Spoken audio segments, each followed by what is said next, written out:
Faster than writing to a letter forum. More thoughtful than angry clickbait. Able to discuss the world's first superhero in comics, film, TV, and more. It's the Supermaniacs. Hi everyone, I'm Fatheree. I'm joined here by Mike. Mike, how are you doing? I'm doing very well now that I've read the first half of Kingdom Come Again. Yeah, it was a pretty good day for me too, reading that.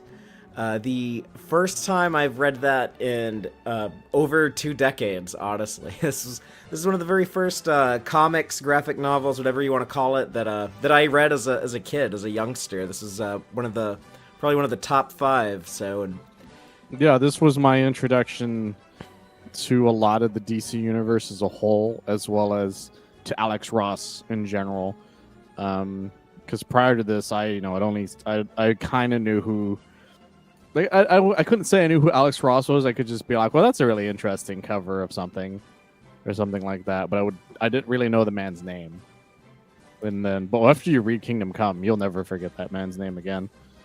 Yeah, and one thing that I don't know how many people are aware of this, but I was not aware of it until I heard the writer credited as the writer on this story, Mark Waid, say this, but.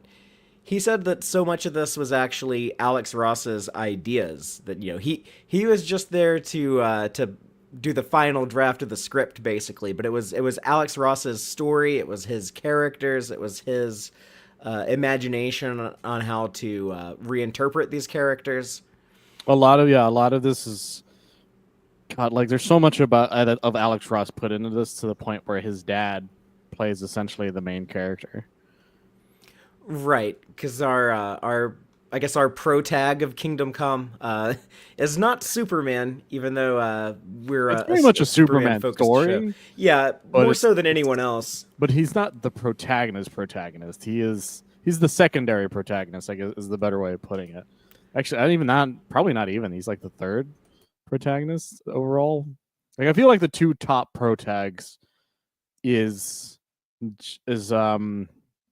the Preacher and the Spectre. Like those 2 are like, because they're the audience. They're literally the audience, like watching this as it happens. And the Spectre shows things based on, he says his visions, but honestly, the Spectre's just sort of like is the one showing him these things. So I always thought that was weird that he keeps saying his visions. Oh, you muted. Sorry, the minister character. I had to double check his name, even though I just reread these first 2 issues that we're. I just read it, but they rarely say his name. Norman McKay, the minister Norman McKay. Oh, there it is. Yeah, based on I guess Alex Ross's real life father was a minister.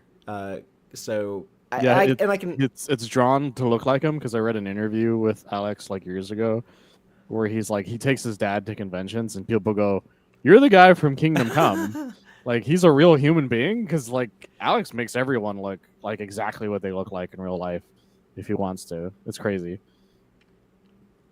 Yeah, and those behind-the-scenes pictures are really cool. He's shared, like, some of the pictures he's taken of people that he'll use as photo references for Superman, or the version of Orion that we see here. He had, like, some dude, like, in a robe that like that he drew that I remember seeing a picture of.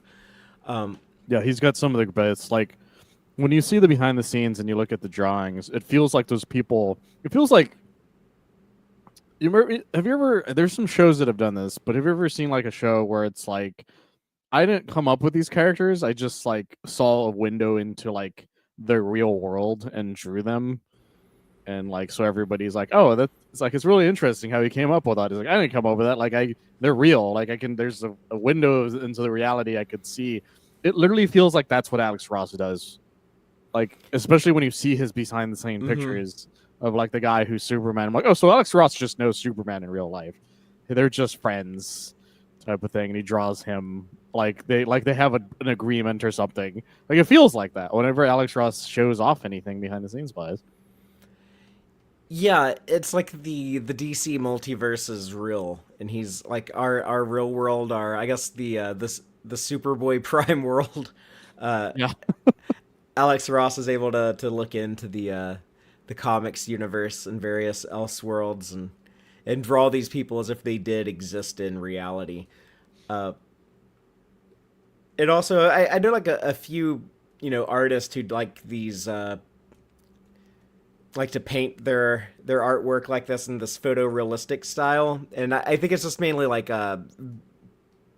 guys like J.K. Woodward who are just influenced by Alex Ross and are trying to work in the same style that he innovated. But it's he also did the Marvel story that was called Marvels, right? Yeah, it was just called Marvels. I didn't read that one for years, and then when I did, that one's an interesting one because it's because Kingdom Come is an alternate like reality Mm-hmm. type thing where like everything is clearly different than the normal universe. But when you read Marvels, what's interesting about Marvels is it reads like a documentary of the Marvel universe through the lens of, and I think that is technically its plot.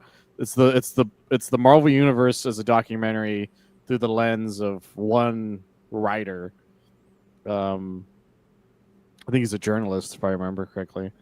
And Yeah, it he's like a starts. photojournalist, like a little Jimmy Olsen type What character. about it is the fact that there's the reason it's called Marvels, which is that like it's a documentary of of what's essentially considered the golden age of Marvel. Him seeing like all the great wonders and everything, and like all the wonderful world of Marvel. And what's great is how it ends. It ends when he decides he doesn't want to follow this anymore, and it's the death of Gwen Stacy that makes him do it. Because in his mind, the age of the Marvels has come to an end because he has seen them fail for the first time, and it fucks him up like immensely. Yeah, that is interesting. Like, when does the Silver Age end and the Bronze Age begin? It's A that. lot of people say that's when the Silver Age ends, is the death of Gwen Stacy, which I guess is the reason he does it that way. But what's great is that you view the Marvel universe not just through his eyes, but you see the darker elements of that universe, like when Galactus attacks, the X-Men come and help, and this is before our current climate, so this is what makes it amazing. There's a bunch of the people are like, Galactus is fake. This is all fake news. Like none of this is real. They made up Galactus so we would find the mutants more like peoply, and I think that's stupid. Like fuck the mutants. He's like fuck all of you. We almost lost everything, and you guys are just like pretending it never happened. Like it's really interesting because it still mirrors the same way some of the stuff here still mirrors. I feel still hasn't changed one bit, Totally, yeah. But and Marvel's really does a good job of that. yeah, we humans love our conspiracy theories. So Muchuk is correct. Alex Ross loves the Super Friends so much that he got into a fight with Bruce Timm over the pronunciation of Mr. Mixio Spitlick. right, because I think in Super Friends it's like Mixie splits or something like It's it's like very Mixelpick, I simplified. think. Oh, okay. Mixelpick. Mixelplick, I think is his name. And I think they make fun of it when he mispronounces it in the show, in the Super animated series. But I like the animated series one more because it actually makes sense That was with the the way first it's time written. I ever heard it said out loud, so that's how I always say it. I heard it out loud in Super Friends and in Lois and Clark: The New Adventures of Superman, and both of them said it the Super Friends way originally, because they would say Mixelplick because no one knew how to say it until they were like, you know what, we're gonna make an actual like from each part pronunciation, and we're all better for it, to be honest. But I did have the same thought comparing Marvels to Kingdom Come when I was rereading these first two issues today, because I was thinking like that is so Marvel that Alex Ross made like his big Marvel story Marvels. It was something set in the Marvel timeline proper with all these other events, and it's like that tight continuity that's existed since the early 60s. And then like the DC one is like, here I'm just gonna go create like my own little Elseworld continuity, because that's the very DC thing to do. It's very interesting what he does when it comes to what he's allowed to do with DC and what he's allowed to do with Marvel. This is really funny because it's a running gag among fans of Alex Ross. Because Alex Ross writes DC the way he wants to draw. Actually, he draws DC the way he wants to draw DC. He has no fans or buts about it, to the point where he had to draw like a cover to some Justice League thing, and he only put his members of the Justice League in it. to the point where like there were supposed to be other members, but he's like, I'm not drawing those people. That's And right. then but in Marvel, he'll draw whatever the fuck whatever they ask. He's like, you want to draw the new Avengers that are currently around? He's like, yeah, I'll do that. I don't fucking.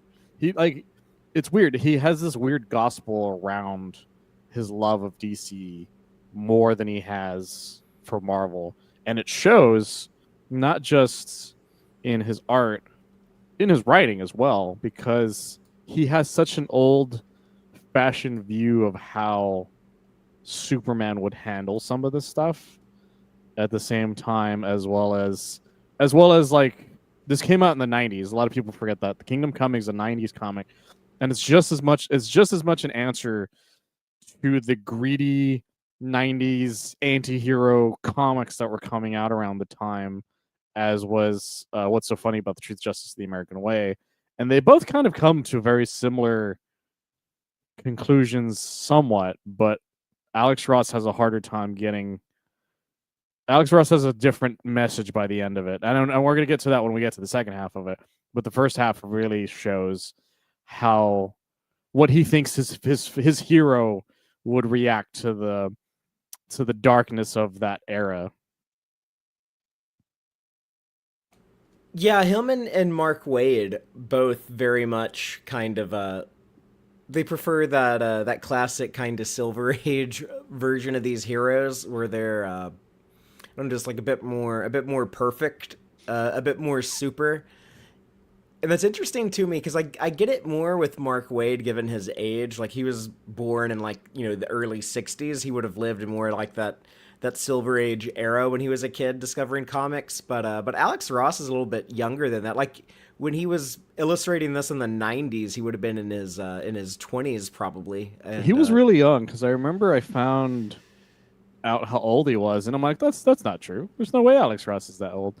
Because yeah, he's 55. That's okay, not very old in the world of what you expect. Meaning he was only born in the 70s.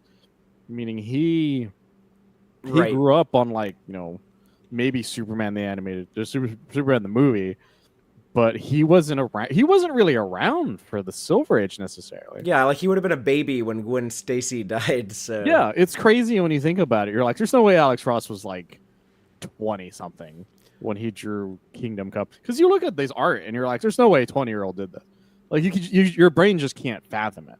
You know what I mean? And I guess we should also mention that there was recently that documentary that came out on Kingdom Come. I think it's called The Legend of Kingdom Come, just like about this comic Yeah, story. I've been wanting to watch it, but I don't know. I don't really know how to. Per se. I know he's been showing it off on his like clips of it here and there on his Instagram, which is how I found out about it to begin with. I think he showed it at Comic Con Hmm. or something recently. And I've been Well, being at the Comic Con for the first time, and probably last time because I doubt I'll ever go again.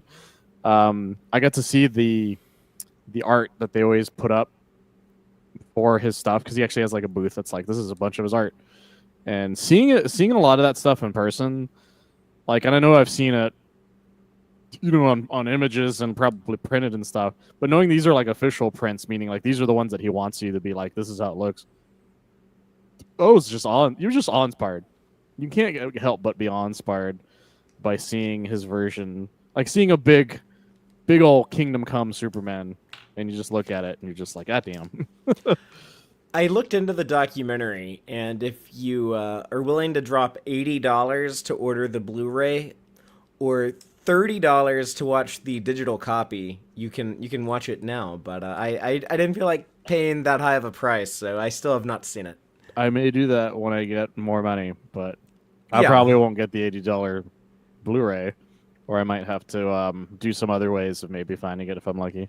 But Yeah, like I but wanna I wanna pay for it. I wanna like support the whoever made it and whatever. But yeah, like I don't want to pay that much. that's a lot. As much as I love a great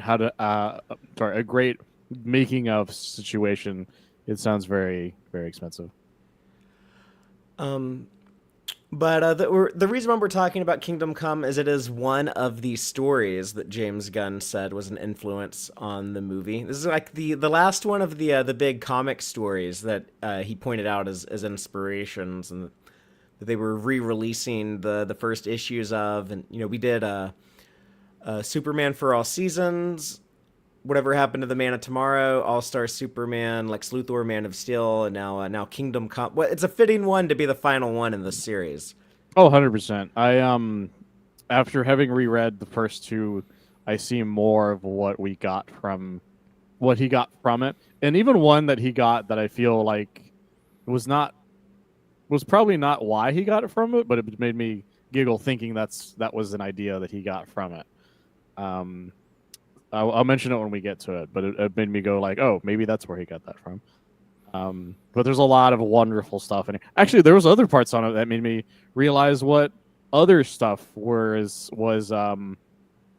influenced by Kingdom Come, because a lot of people forget that Kingdom Come inspires like everything.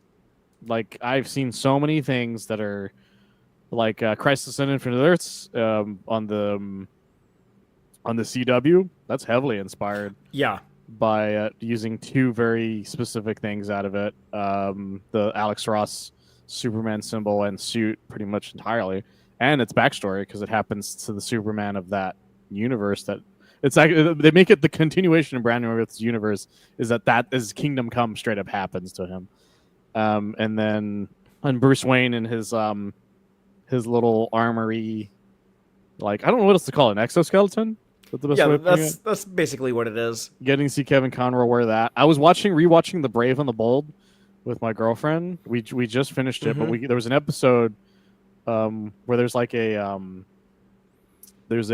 time capsule or whatever. So at the end of the episode, it shows them open the time capsule, and it cuts to Batman, and Batman's he's in the wheelchair with the exoskeleton on from Kingdom Come, and Wonder Woman looks the way she does at the end of Kingdom Come, as does Clark for a little bit. Not the outfit he wears as Superman, but his and Batman has his outfit from Kingdom Come as well, and you realize I'd forgotten just how much Kingdom Come had like gotten into like everything I had watched at some point.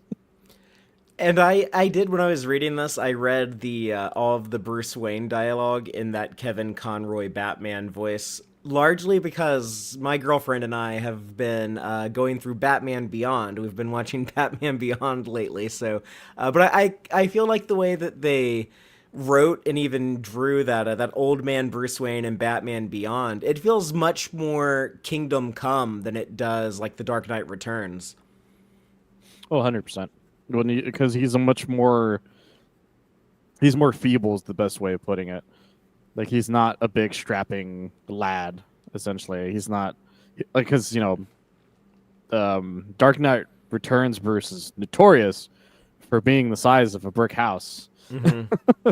So you're already like I don't want to fuck with that guy. He's like 70 or 80, but that dude's gonna fucking murder me with his bare hands. Whereas you read Kingdom Come Bruce, and you're like, that is a man who's been through it. He's been through everything, and then you see more about his home, and he's been through so much, and he's getting by purely on technology at this point, and I think that's interesting.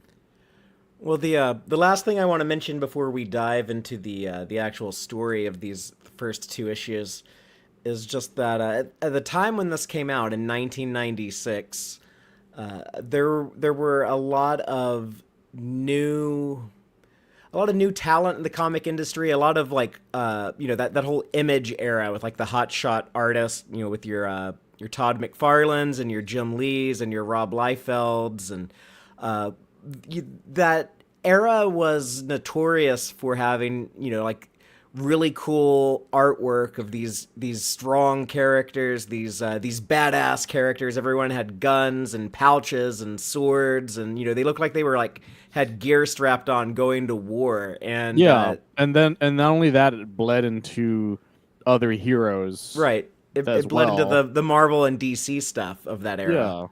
And some of them turned from being like a fairly normal looking character into like, how many pouches can we add to this man? Or wouldn't it be cool if this guy had guns? Like a character that just wasn't like designed for it, all of a sudden was sporting something a little darker. Yeah, everything had to be more extreme and brutal and vicious. You had like the Bone Claw Wolverine, and it started going downhill after Doomsday and Superman punch each other to death, and then Batman gets his back broken, and just like there's just like a lot of darkness Yeah, that it was followed that. a dark time, and I don't mean that as in like, oh, these comics were bad. Honestly, a lot of them are really good, but the idea of hopelessness was unfortunately the thing that kept happening to each one of them. Because you'll read Nightfall and you're like, oh, Batman gets defeated, and it's like a really depressing story of how Batman's defeated, and then it's the depressing story because you watch Azrael just fuck up Batman's like reputation for the rest of it, only for Batman to be like, I'm triumphantly back. It's like, yeah, but I also read like a year or so worth of this just depressing ass shit type of thing. And so like, because even the stories that were like about like a hero being triumphant, they're like, what if that hero was not only not triumphant, but like the worst possible thing that could probably happen to them type thing. And I've read the tales of the dark multiverse that take that like the step further of like, what if they completely lost type of thing. If you guys haven't got a chance, read the Death of Superman one. That one's my favorite of those stories because 99% of them are terrible, but that one's like, this is a fucked up story, but I like how you did this one. That's really good. If anybody guys get if anyone ever gets a chance to do that. Well, let's just dive into the plot that we get in these first two issues, and then next time we'll cover issues 3 and 4. It's only 4 issues, but they're like oversized format. Yeah, they're like almost 50 pages each. Yeah, but we start off very dark and ominous, but with like visions of, I don't know, what would you call this, like the American apocalypse. Like we see like an American flag, and also see like demons from hell, and like a big battle with Yeah, the beginning is interesting. Is the fact that the eagle, it's not only just an eagle, but it's got like, it's the flag, and it's fighting a bat, which makes it even more interesting because you're like, well, what does that necessarily mean for this type of idea? And then yeah, it's the apocalypse is happening, and it's literally quoting the Bible, like the Book of Revelations, right? yeah, like I know that the eagle and the bat symbolism eventually has an answer to kind of why it's there, and even then that's open to interpretation. But it's like the way he opens it is just it gets you hooked right in with the fact that it is talking about the Book of Revelations, and you don't really know what's going on. Like you see a man holding a lightning bolt in a lake with a bunch of just chaos in the background, and a mysterious figure in smoke who's like clearly fucking like fucked up almost because he's like in a crouching. It's not a fetal position per se, but you know what I mean. Like he's kneeling and he's like clearly not having a good time. That's the best way of putting it. Yeah, when I was rereading this today, like these first few pages is like the music from the Fantasia movie, when it's like the demon on the mountain, whatever. You know what I'm talking about? Like Yeah, that really I could dark, see that ominous being. music. Like that I started could see like that playing being in my yeah. head when I was looking at this stuff, at the apocalypse, basically. But I think it was also Alex Ross, using very like, kind of classical artwork and imagery to tell a story with our modern mythological figures. Like in the ancient days, this would have been, how someone would have illustrated a Bible story, or some like, Greek mythology story, or something like that.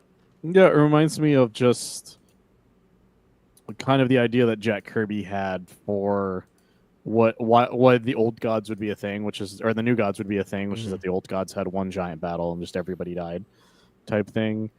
Like it feels like Alex Ross aping on that idea. It's just that like all the old things will come to an end in a violent way, and seeing these visions really fucks with you right away, which is interesting because, and it's purely because of how haunting. Because not only is there lightning, the lightning's all red.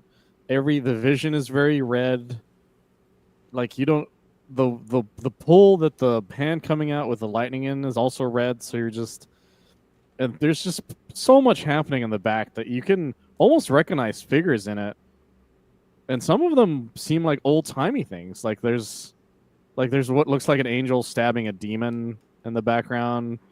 and like a knight flying a Pegasus and an archer and just knights like it's hard to know that that's knowing what we know now or knowing how we know how the story ends.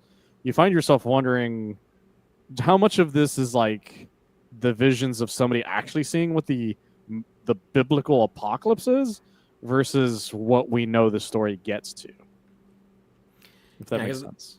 then we see that I guess the person having these visions, the person like quoting the Book of Revelations, this old man dying on a hospital bed, but he turns out to be Wesley Dodds, the Yes. original Sandman, the old school golden age hero.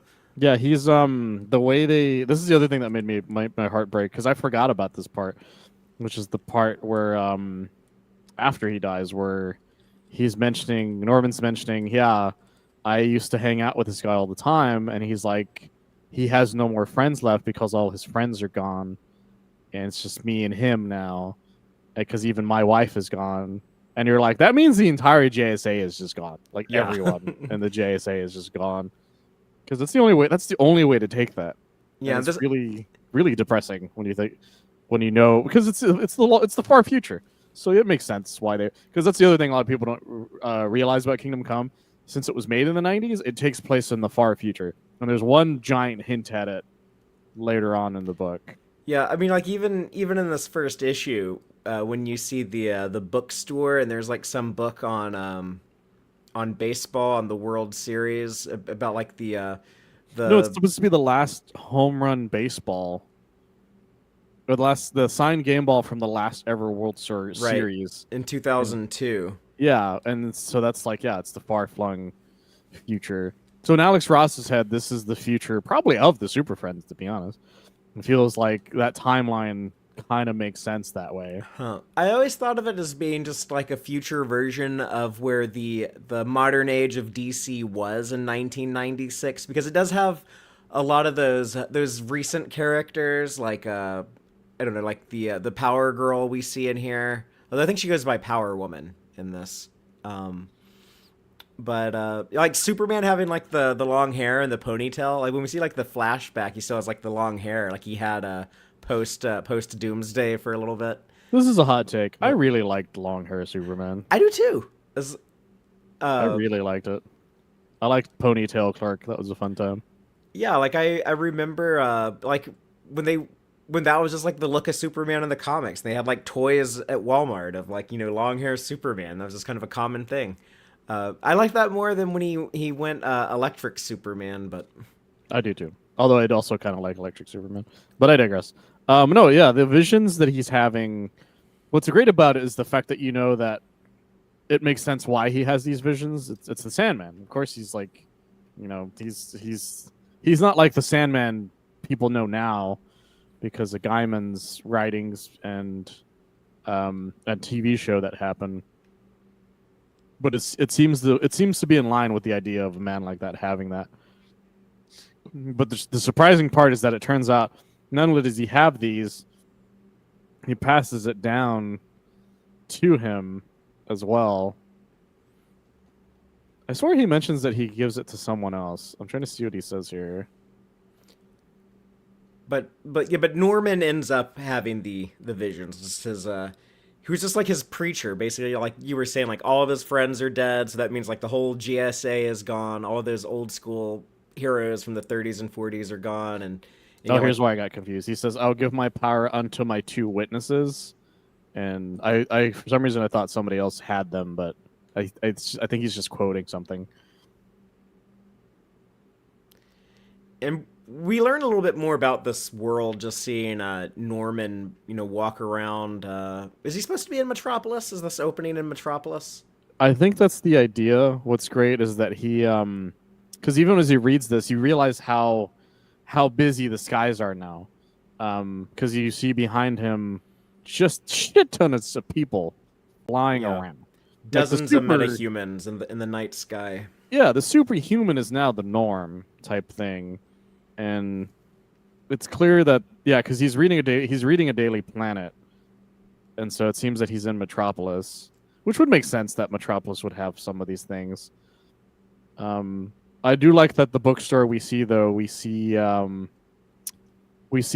the Watchmen Easter egg because there's a few Oh of them, yeah. and there is a few of them throughout the book, but this is one of the biggest ones, which you see Hollis Mason's book under the hood Mm-hmm.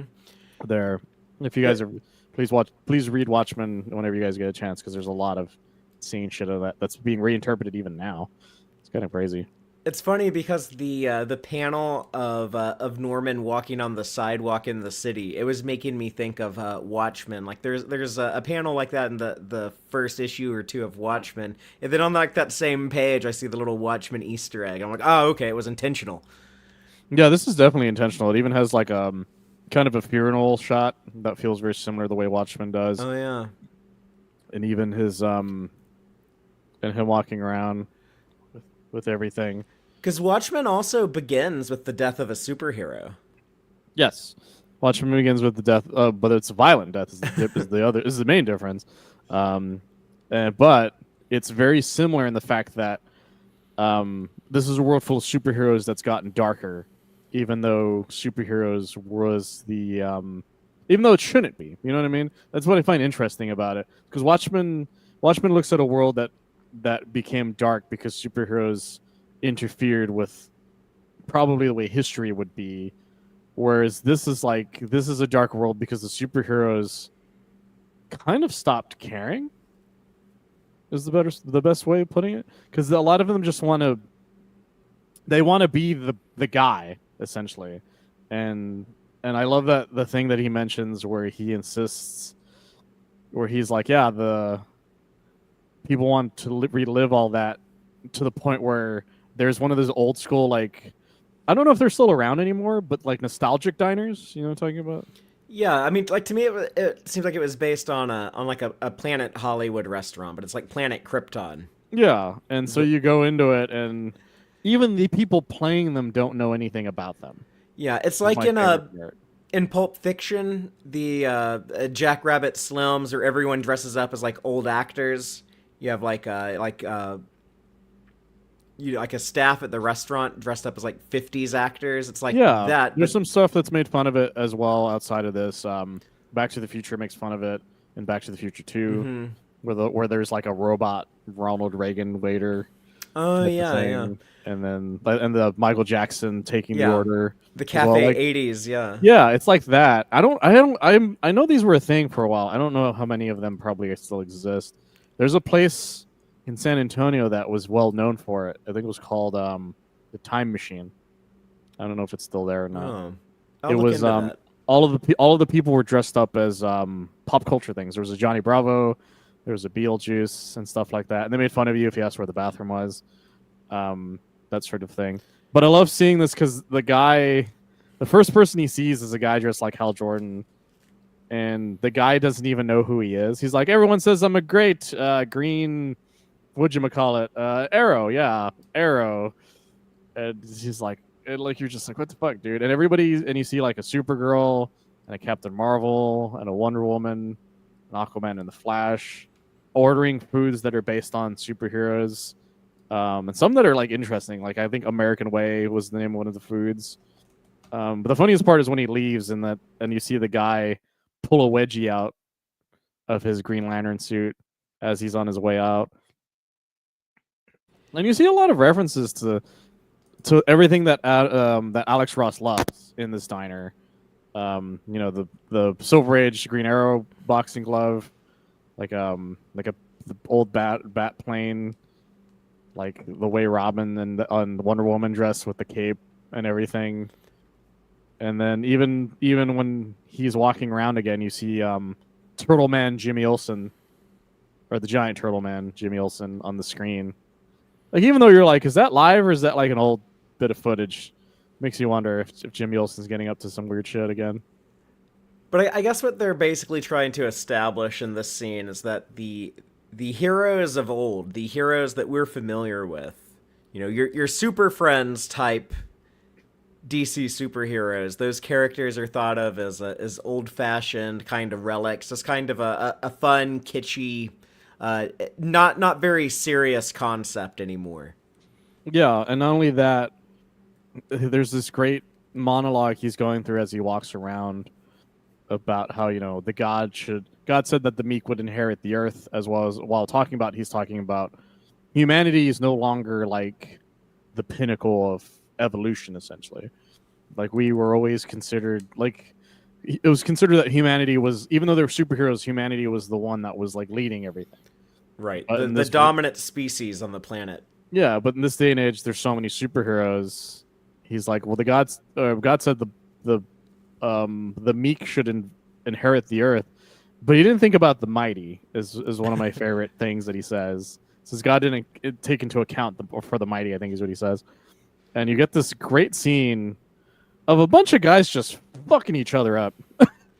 Yeah, there's like a bus thrown in front of Norman as he's walking away from the weird Planet Krypton restaurant, and then we see this action scene, which I guess is just like a normal thing on the streets in this day and age. Which Yeah, and it's sad because you see these panels, and you're like, I don't even know who's supposed to be the superhero in these, because everybody's throwing each other into walls, shooting at each other, right, it's hard to blowing up tell stuff. the heroes from the villains. I should say like heroes with air quotes, but Yeah, and then what's great is that Norman isn't really a stand. Like he doesn't just stand by. He he helps save this girl from these explosions. And the he's more heartbreaking worried. thing, He's more worried about the civilians than any of the metahumans. This is like yeah, and this it's old dude, heartbreaking. this old preacher. It's heartbreaking because she's crying about it, and like I love what he says. He's like, "They're after all our protectors," and it has that vision, or not vision, that image of a girl looking on and crying, because this isn't the world of superheroes that they probably were told about, where when if you saw a fight, you didn't have to worry about anything because the heroes were always there to help you. Or in this day and age, the heroes are there. It's more like they treat it like a game. They're like, oh, I got to be the one who beats up whatever dude's name is. He does. That's the thing that's interesting about Alex Ross is he doesn't name them in the story itself. You either find out they're behind the scenes stuff, or you just sort of look them over and then sort of guess what they most likely who they're supposed to be. Some of them are very obvious because they're heroes that are like, that are probably like descendants of other heroes, or they're heroes that existed, but they just have a different outfit than normal. I mean, one of them looks like Starfire, but has like dark hair, like Dick Grayson. It's like, okay, it's pretty obvious who your parents are. Yeah, there's a lot of that in here. But then one of them's like a big cow. It's like, I don't know who the hell you're supposed to be. I thought he was a villain at first until you see him again later. And I'm like, oh, I think he's supposed to be one of the heroes, but I can't really tell who's who on this one. But I think what I love is what causes them to stop. Because they don't stop because they're like, you have defeated you and you'll fly off or whatever. Or not even just like, hey, I defeated you, like stop fighting or whatever. It's the news of what happens. Yeah. Which is, in Norman's view, is the first step to the apocalypse. Or Armageddon. Yeah. And I guess that's not really revealed in the story immediately in this issue. But that's what's interesting is it just says Kansas, and you see like a target over it, and you're just like, what does that mean? Like, that's the interesting thing about when it does it. It doesn't tell you what happens right away. Instead, it's just him reacting to like, it's clear that shocking in Kansas. This has damaged his view of the world even more than it already his viewpoint already was, and he goes in front of his entire congregation and just goes, yeah, I'm going to read to you it's just the Old Testament way of saying we're fucked. Without thinking about how these people will react to this. Because say what you will about organized religion, a lot of people, especially back then, didn't come to church for them to be like, we're all fucked. Yeah. They usually come to be like, well, God says, love thy neighbor or whatever. Instead, he's like, we're all gonna die. Yeah, his fear God, glory to him, judgment is coming. He's getting dark, but then he stops. He stops himself and kind of like breaks down and freezes in front of his congregation and just says, "Oh, forgive me. This isn't what I wanted." And as everyone's leaving the church and he's just in there alone, sitting in this empty church by himself, he feels like Yeah, such a failure. He's like, oh man, these people wanted like guidance. I'm supposed to like lead them and shepherd them, and I'm just, up here having like a mental breakdown in front of them. yeah. He doesn't. He. It's the first time he doesn't know what to say, and Hmm. it's a rare moment for a preacher who's been doing it for a long time. Because that's the thing about Norman is He's he's the old. type of it's yeah he's been around for a long time. He probably his worldview probably changed the way everybody else's did, but he at the time he always had his faith keeping him from feeling like that. But now his faith has been shaken because his faith only works so far because in the reality God exists, but he left a long time ago. Is kind of what his thought process seems to be because of the person who he sees that's around because it's the way the Spectre mentions it where he's just like look because the Spectre eventually shows up to mention um hey, you have all these visions. I'm going to show you that the people who can help stop your visions um just sort of left type of thing. Like it might be too late for them to really help. And so in his it's almost the Spectre's way of saying like even though I'm a higher power that the gods that quote unquote I'm using fingers as gods, which is the reason why the story works in my opinion is that even the Spectre puts Superman and everyone on a pedestal as like God. God has left us. He was like 10 years ago, is what it says about Superman. And then the fact that when he left, everybody else sort of left with him. And so it's kind of that exact idea, which is why the ending works, but I can't say why the ending works until we get to the ending. Um, but sorry, I'm already going off on a tangent that keeps going into the end. But the fact that like his faith is like only is being tested in a way that he never expected to be tested, and the Spectre appearing is a way of showing to him that this is all real. His faith is definitely being tested, but what can he do about it? Yeah, I just actually noticed that on the way Alex Ross draws and paints the Spectre in here, he's normally like a guy in like green underwear and a green cape, but here he doesn't even have like the underwear. He's just like a naked white guy with a green cape. Yeah, you feel like if the cape wasn't there, you would be seeing the Spectre. Yeah, totally. Uh, Especially with how Alex Ross likes to draw, realistic anatomy. But yeah, this dark kind of often depicted as kind of a creepy character, but a hero. But I guess the Spectre, he's like the vengeance of God is the was the original idea. A guy who's been around since the old JSA days. Speaking of Yeah, he's the like one of the only golden age ones, heroes. which is why he's like I was too late to see Wesley because I guess the idea was that Wesley was supposed to be the one he was shepherding around for what's about to happen. Right. So he appears to Norman because now Norman has the vision power, the dream power that he inherited from the Sandman on the Sandman's deathbed, and the Spectre is also foreshadowing that there's terrible events that are about to lead to Armageddon, and I'm here to carry out judgment against whatever we're about to witness. Yeah, it seems that Norman is going to be the final decider with although he's not saying it out loud, but it's pretty obvious that's why he's with Norman at this point. He's like you will be the one who helps decide the fate of this world type of thing because of the fact that he mentions well there's other saviors but you'll see that it might be too late for them and they're also sort of part of the problem.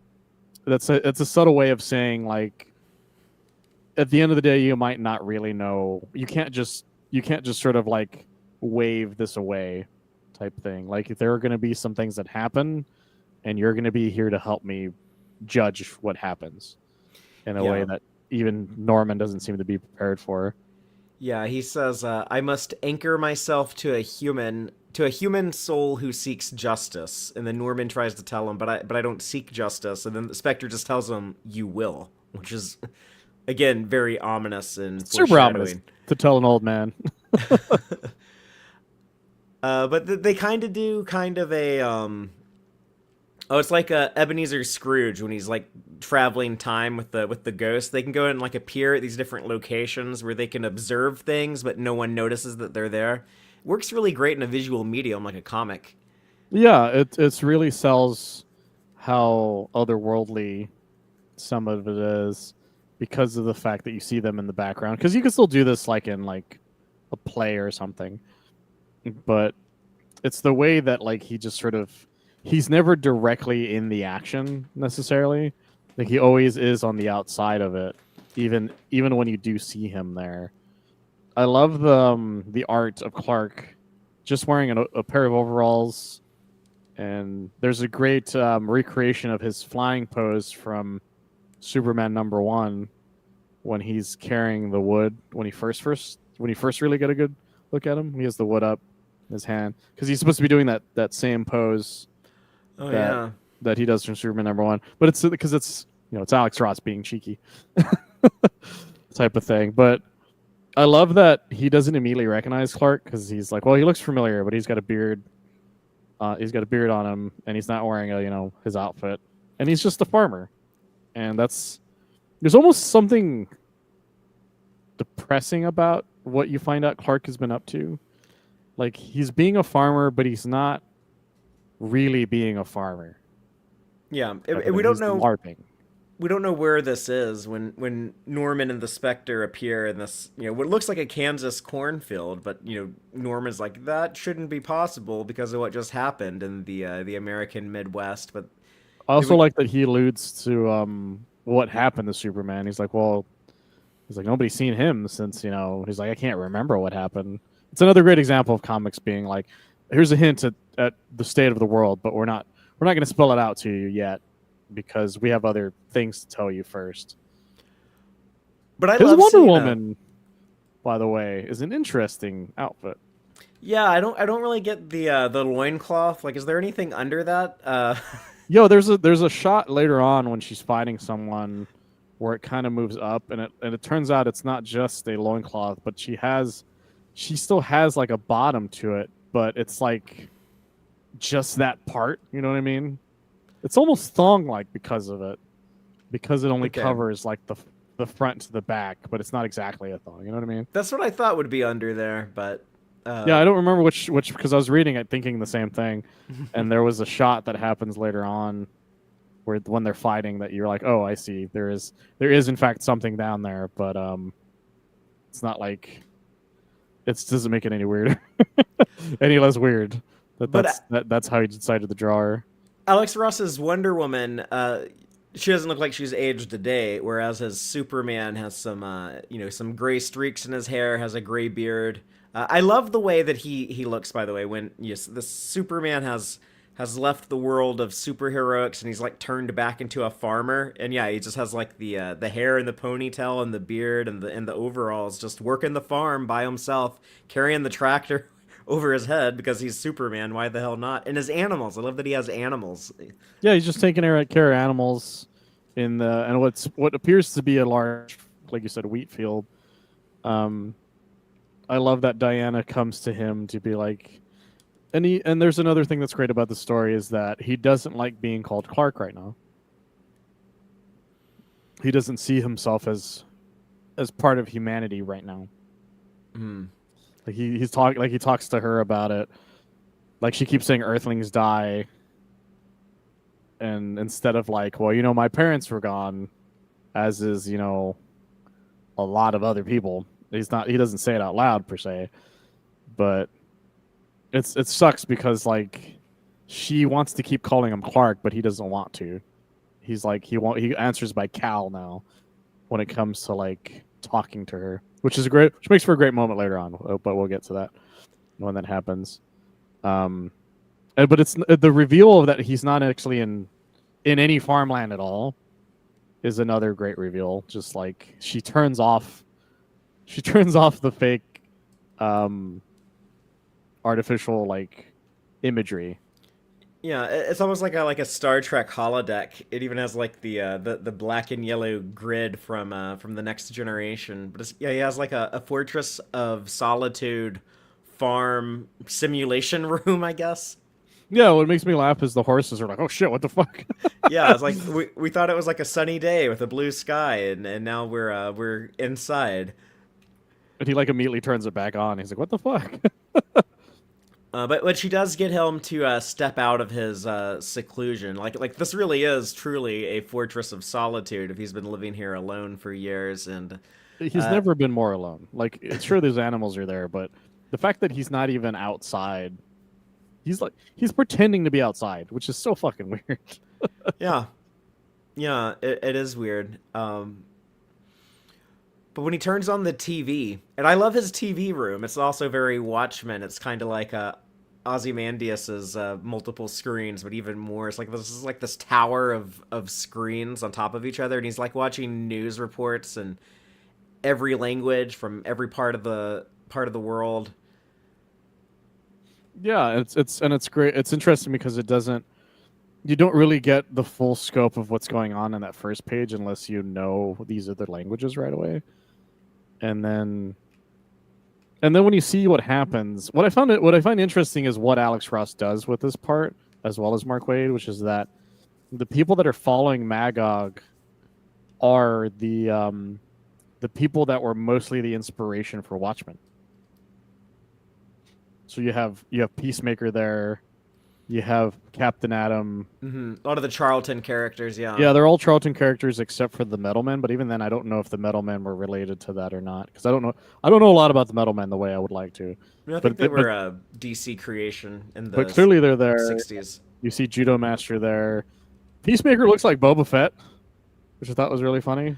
Totally, that looks more like Boba Fett than Peacemaker. You can only know it's Peacemaker because he has the dove of peace Yeah, on his chest. but he I'm clearly laughing because has I think like of John Cena talking about his logo and having to draw the dove of peace. But yeah, that's the thing about Peacemakers. We now have a different view of him nowadays. But he clearly has like a fucking Boba Fett jetpack, Boba Fett arms. His face mask seems Boba Fett-y. Even his gun feels like Boba Fett's gun. Like, I don't know what Alex Ross was just like. I don't think anybody cares enough about Peacemaker to be upset that I made him Boba Fett. that'd be a cool cosplay as a Peacemaker Mando armor. It's pretty great. I was always surprised by what happened here, even now that I'd forgot that it was Captain Atom that's the explosion. That the parasite rips open Captain Atom.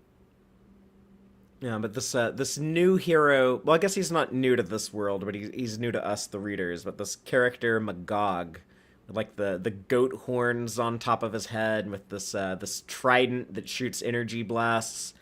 But He looks he's a lot like Cable, by the way, for people who have never read this. very much. He has a very Cable look, which is clearly done on purpose. Yeah, he looks like a 90s character. He's like a 90s design. Like it looks like something that Todd McFarlane would have drawn, teaming up with Spawn or something. Yeah, and he's a very dark character because the news report says that Parasite was just like, just leave me alone. Because according to the news report, they were beating the shit out of Parasite. He's like fleeing for his life in the middle of Kansas, surrounded by superheroes that are several of them way more powerful than him, it seems. And it's clear he's not absorbing any energy from anyone. Like, he's not like fighting back in a way that would, like, this is too many people for one guy type of thing. And he keeps saying I give up essentially, and they're refusing. Yeah, they're basically saying like stop resisting and then continue to just blast his ass. But yeah, I forgot he rips open Captain Atom and explodes, killing like everybody. And it's clear. This is the other thing that I forgot about this. It's just how much Marvel Civil War takes from this. A lot. I had the same thought. Like, I was immediately like, oh, this is Civil War is a ripoff of Kingdom Come by a lot. Yeah. And I don't mean just the scene. I mean, like, there's a lot of it that happens later on that I forgot. That I was like, oh yeah, that did happen. And so yeah, he irradiates. He not only explodes, he irradiates like the entire area. Like somehow he radiates all of Kansas, parts of Nebraska, Iowa, and Missouri, and just everyone in the area dies. Yeah, it's like I guess that'd be like the radioactive fallout, which I mean that would suck to have happen anywhere in any country, but it would also, I guess, destroy all of the farmland in the American Midwest. Yeah, there's a great line here that mentions that this having happened where it is causes the total loss of America's breadbasket, as it calls it, which has thrown the world economy into near collapse and phase because it's a lot of food, it's a lot of grain, it's a lot of it's a lot of stuff that's normally grown in that area is now useless to everyone. Not even you can't even eat the meat because it's all irradiated. So Yeah. it's just like none of it is usable at that point. And Clark's silence says a lot right after he turns the TVs off there. Yeah, the last thing he sees is a dead farmer laying out in a field surrounded by like dead cows and dead horses and dead sheep, and it's like, oh, this guy is basically he was doing the same thing I was just doing, but Yeah, now he's dead. even the buzzards who would eat them is also dead right next to them, which I forgot happens there too. Yeah. Like nothing can survive out there. Even the things that eat the dead can't survive. Right, like out there. what would be more apocalyptic imagery than that with the buzzard being dead as well? Like that spells the end. Yeah, it's really depressing. But I like that Diana's like, look, we need you out there, and Clark just sort of resigns himself is what we see. But we know what happens next. I do like that the Spectre mentions once Superman disappeared, because Superman was the never ending. He was the linchpin of the battle against the forces of darkness. Is essentially what the Spectre's saying. It was the never ending battle, and he gave up, or he abandoned his battle, which is not. It's not Superman-y, you know what I mean? Like it's. So everybody, it's like if the person you knew the best that was always like, hey man, we'll get through this type of thing, no matter how depressing some stuff seems, just was like, what, I don't really, I'm just gonna stay home and talk to no one type of thing. It's that so that can do a number on people, especially if that person's your friend. And so the fact that happens causes everybody to regress in a way that's very interesting. That the Flash, as far as I know, this is supposed to be Wally West Flash, which is that he. I think they explain what Flash this is.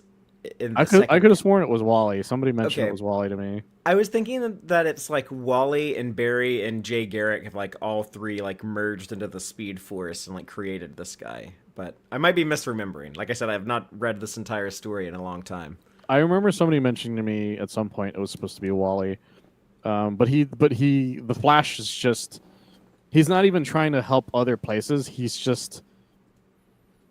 focused on one city, and in this case, it's Keystone City, which was I want to say it was Jay Garrick's city actually. Yeah, but Wally lived there in like the Mark Waid and Jeff Johns run. Most people would expect it to say Central City, but it's not. Yeah. But the point where he's doing everything, no matter how small it is. Like that's my favorite part. He says he writes even the most harmless of wrongs with lightning speed, meaning like at some point probably somebody might have just dropped their ice cream, and he just shows up and stops that from happening because he can do everything with such a small amount of time.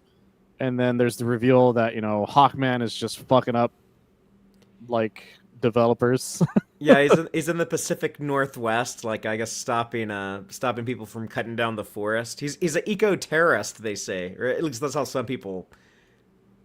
It's really funny because this version of Hawkman would get along greatly with Green Arrow, which is the most ironic part about all that. His redesign that Machak mentions for Hawkman is more just a hawk person's face.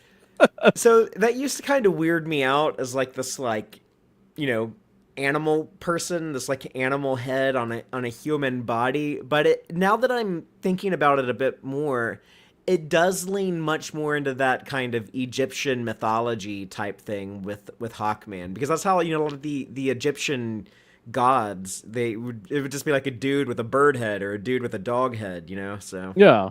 It does work out for his character, and he even has like a more pronounced Egyptian necklace. Yeah. I like that Hal is just in the sky waiting for aliens to attack. He's like, yeah, I'll be here. If an alien attacks, I'll beat him up. That's his entire thing. He hasn't Yeah. done anything outside of that, which is really funny, I in my guess opinion. they don't say which Green Lantern this is, but it looks like Hal Jordan looking like Alan Scott because he's aged. Yeah, he definitely has because even his he has like an Alan Scott cape and everything. Because it's hard to tell, but he is wearing a cape, and he has the shoulder pads are almost the way the that collar Alan had. It's almost a little So, parallax. yeah, it's got a little bit of it's got a little bit of both of them in there. But it's the armor look makes him look like an actual knight, like an actual emerald knight, which I thought was really it's a fun design as well. I like it shows that Aquaman's just sort of stayed there. Because Atlantis is now cut off from everybody because they're like, I don't. That's Earth. That's surface people problems. I don't have time for surface people problems. Yeah, all these heroes they've kind of retreated to their, Aquaman's in Atlantis, Green Lantern stays in his Emerald City space station, just waiting for an alien to come attack.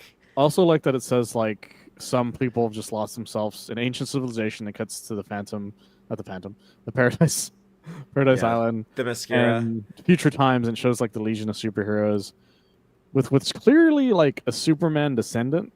I don't know if that's supposed to be outright Supergirl in there or not. Um, Um, I assume that's Kara. that was my assumption too. It would And explain Mon-El is there.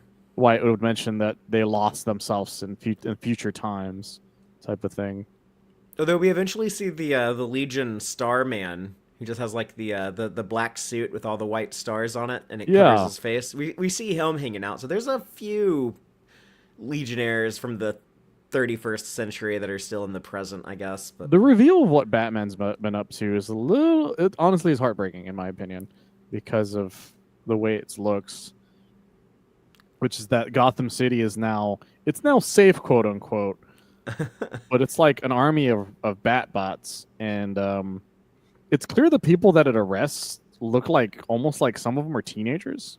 yeah, I think one of them's crying actually, like when they get surrounded by them all. yeah. The Bat robots are basically they're like arresting the cast from Attack the Block.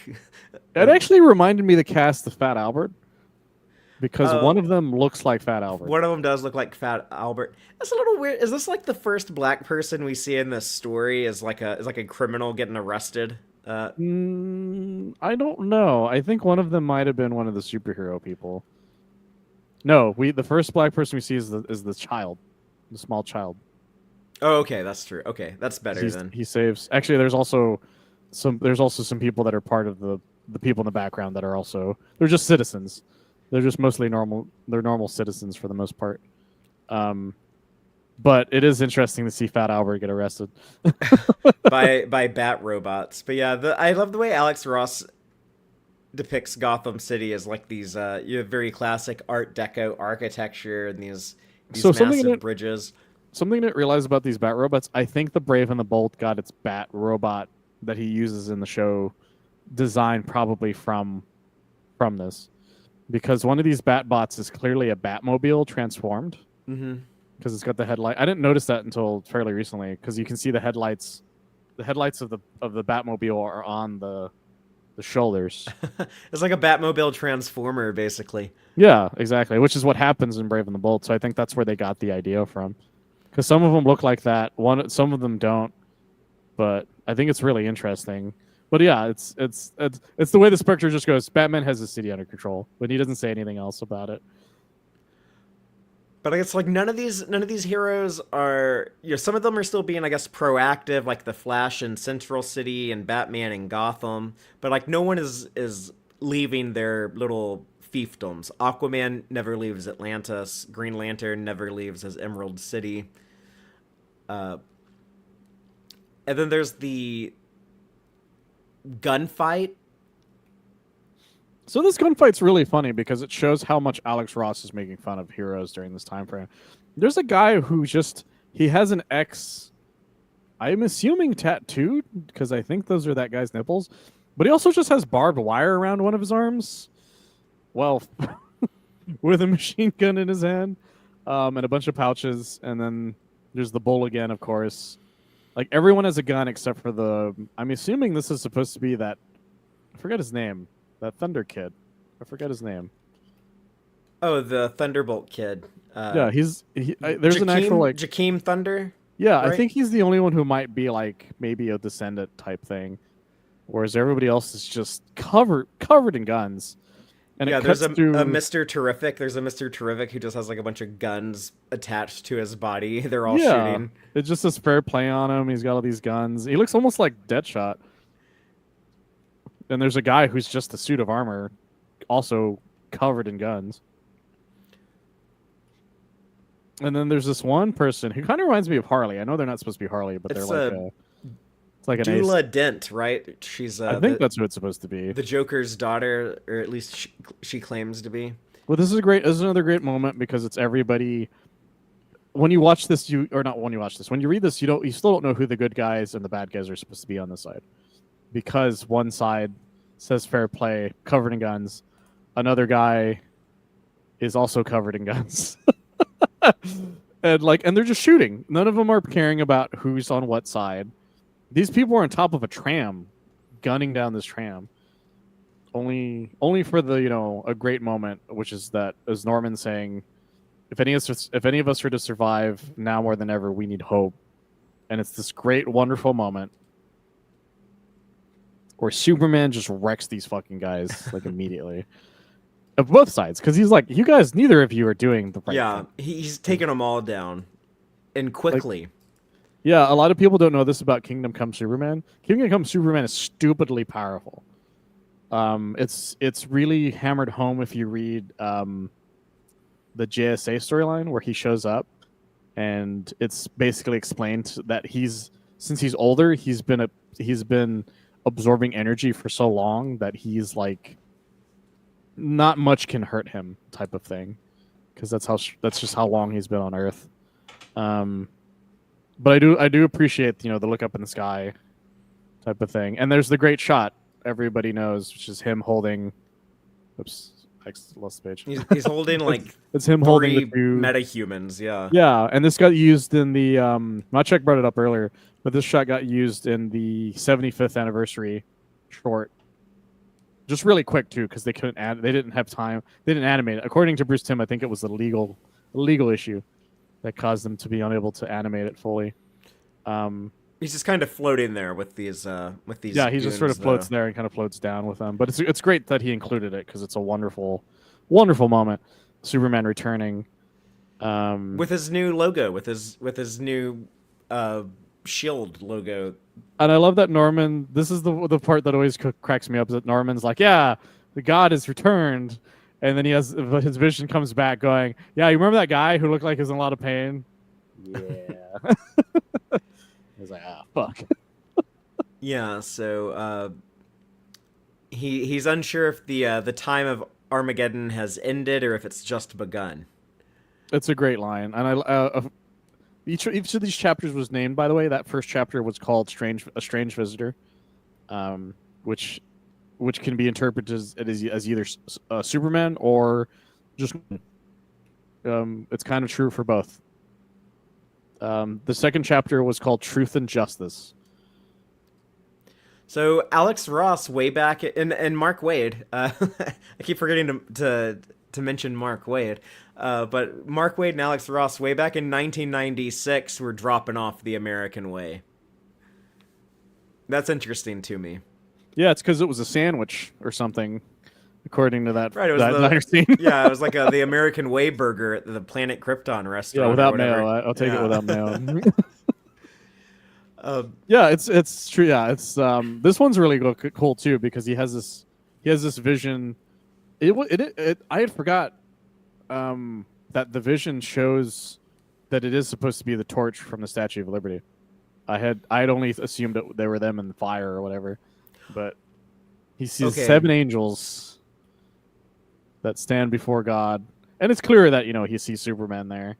But But the imagery is so cool, like the way that when you just see like their silhouettes, like the way that Alex Ross has Hawkman and Superman and Power Girl, whatever. Like they're flying, but like they look angelic, just like their postures, their poses. yeah, Clark's cape is in a way that makes it look like he is an angel coming down, and I love all the Old Testament like Armageddon stuff where he's like, this is his next vision, and then comes probably one of the most, unfortunately still hasn't aged today moments. Extraordinarily relevant and Yeah, topical. which is that there's a series of heroes.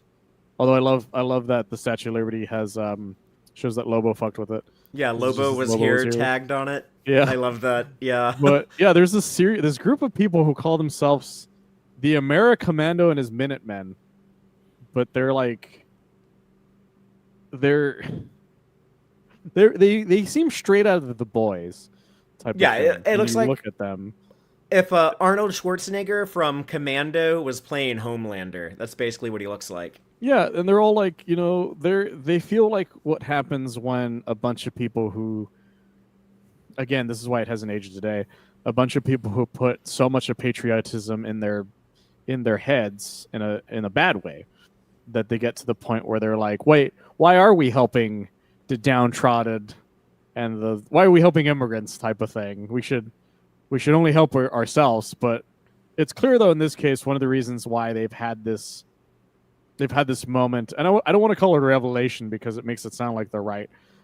Where they have this, where they crack, I guess is the best way of putting it, is that Kansas is gone, and now they're freaking the fuck out because they're like, there's not enough America left for everyone else, type of thing, and they're just like, we're gonna kill everybody who's not American. That's literally what happens there. But I don't know if there's like a reason in issue 3 or 4 that explains like why there's like a lot of refugees like coming in to. It looks like they were like coming into Ellis Island or something, and this maniac and his Minutemen are just like getting ready to just gun down the refugees or the immigrants. But you Well, see like a lot of part of it just feels like they might have gotten just the people who happen to be like tourists or just even immigrants who were visiting the Statue of Liberty. Because that's the thing, there's clearly visiting. What is it? Liberty Island, is that the name of it? yeah, Like refugees don't land in Liberty Island. That's not how that works. right.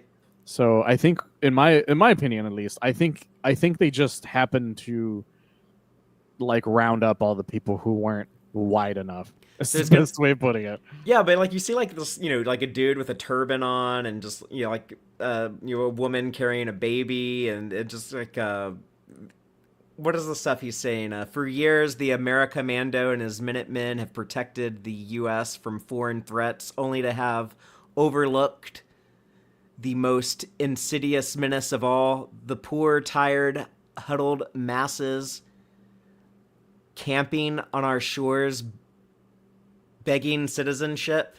So yeah, he's Yeah, he's and going he's after like, immigrants. he's just like quoting part of the Statue of Liberty as he does it, which is so much more fucked up.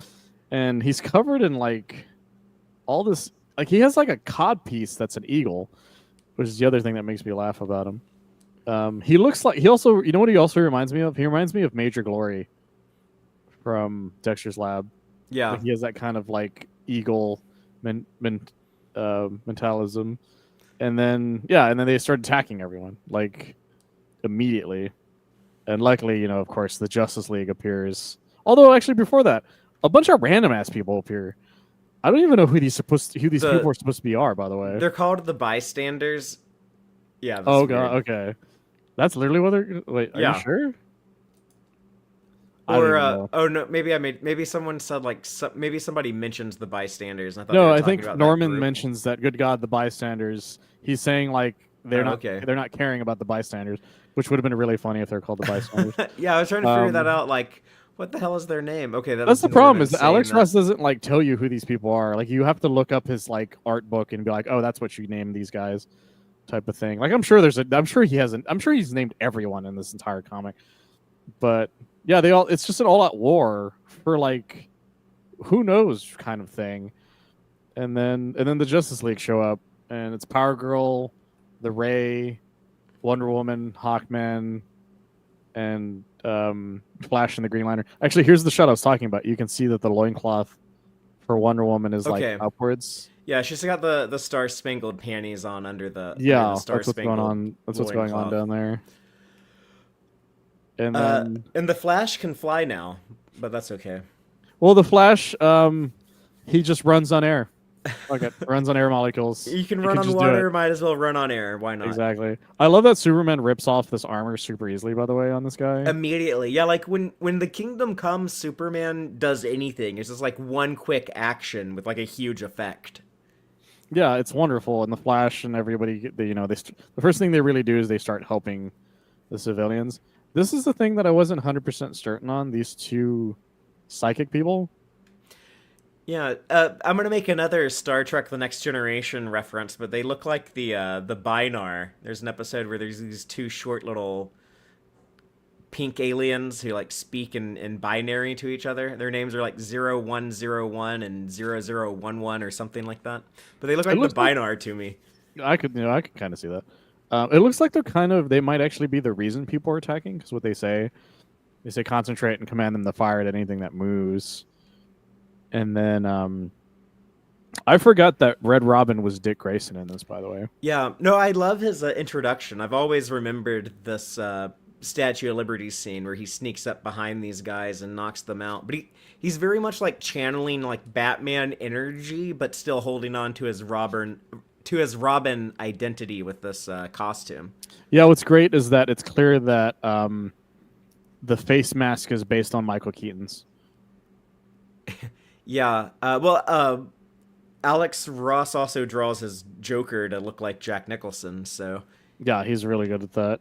And yeah, it's great. And then it's kind of a montage of just like them saving people, and then going to the UN building. Although the UN building seems to just be the Hall of Justice. They're like, did the UN just take over the Hall of Justice?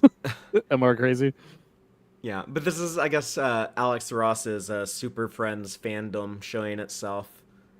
Oh, 100%. And then comes kind of a moment that's interesting, which is that Clark is like, we're here to teach everybody, or I'm just going to say Cal because he's not Clark yet at this point. Cal basically says to everybody, "Hey, we're here to right the wrongs. We're going to teach the new generation what they're supposed to be doing, and if anybody says no, we're going to beat them up." And it's such a weird stance to have because, like, what? Like, as much as like it's clear that Superman's like trying to do the right thing, but he doesn't know how to do the right thing. So he's just like, do it my way, or I guess I'll beat you up. Is literally his only thought process. And I like that. I like that when he says like, does that mean Magog as well? He just doesn't say anything because he doesn't know. He doesn't know what he'll do if whenever he meets Magog again. Yeah, yeah, and there's a couple times in here where people mention Magog around Superman, and you can tell that means something to him. Uh, Yeah, they say a great line later on where they're like, "The Superman can find anybody because the Superman's ultimately powerful, but he hasn't even tried to find Magog," is what they seem to be hinting at. And I like that this moment happens, but but what's great about it is the moment where the UN, everyone in the UN is worried because they're like, "Well, gentlemen, I don't really like what we've just heard because this is them saying we're going to police the world." Without any say from us, humanity. it's similar to Essentially, the Pentagon scenes in Superman. yes. This is the other thing this is one of the big things that I took away from this, that James Gunn took away from this, is that this is an instance of the metahumans making the decisions, especially the way the movie ends, where he's like, "Are you happy now that the metahumans, they now control everything?" Except in this one, it's seen as like as a much more worrisome thing, whereas in the movie it kind of makes it seem almost like it was the right thing to do. It's very strange.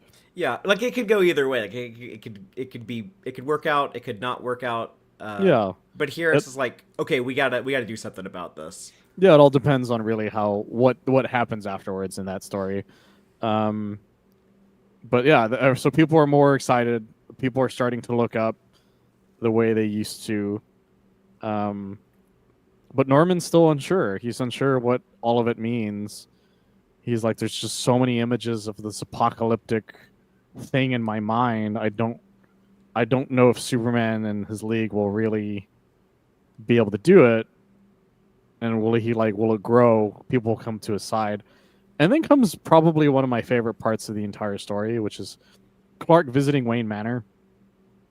What's And left Wayne of it. Manor is fucked up. Like there is just there's no stone unturned. Everything's just on. Like clearly something happened here, like that was brutal. Bane and Two Face are what we learn happened, which Yeah, is, which makes sense for but it's Bane. kind of weird because Bane like always knew Batman's identity, so it's weird that in this timeline that Part of me thinks it's because Superman left, and he's hmm. like, "Oh, now I don't have to worry about Superman, so I'm gonna go all in." And then he probably maybe told Two Face because we know eventually why Batman's main enemy was not behind this either.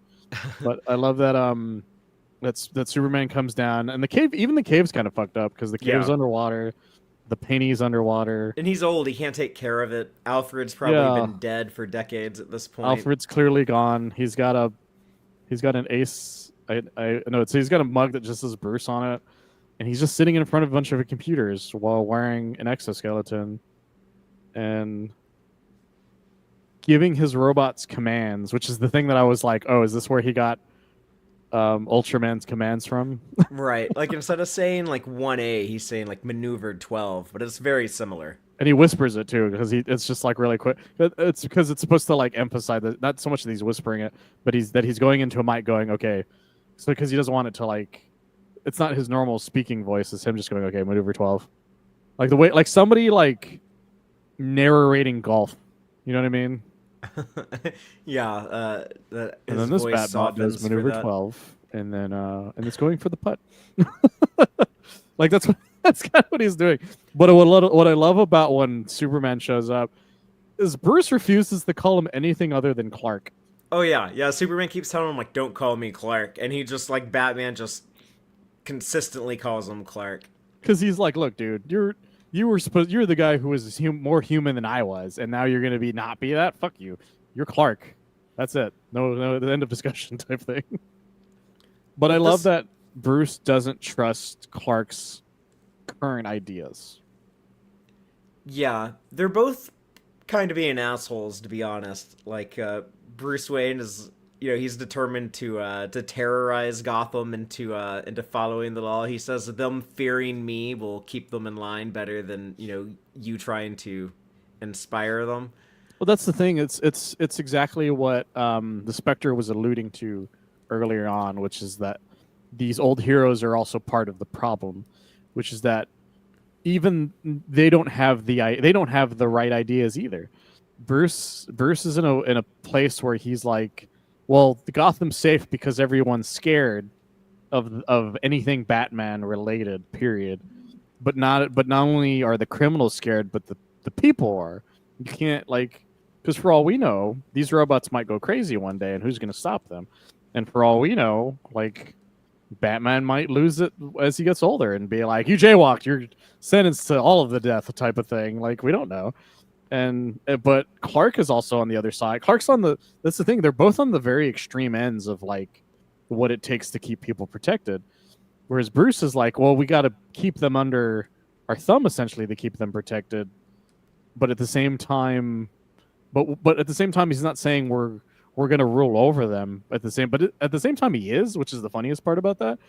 And then on the other side, it's Clark being like, well, we're not gonna rule over them, but we're gonna tell them how they should live, type of thing. Even though they're like exactly the same thing, but the separate sides of it. You know what I mean? It's really strange. Like the fact that they're just giant assholes to each other, even though they have almost the same idea of what it is to keep this planet safe. Although the reason why the reason why one side is indifferent to the other side is revealed fairly easily, which is that they're all a bunch of older humans that are just they're worried about godlike beings being Yeah. the people who have the say so. The same way the UN is worried. But the difference between the UN and these people specifically is they're still in the superhero group of people doing the exact same thing. But yeah, Bruce has become much more, I guess, suspicious and skeptical whenever it comes to metahumans, and then we see like the people he's working with. Yeah, it's second Blue Beetle, Black Canary, and the Green Arrow.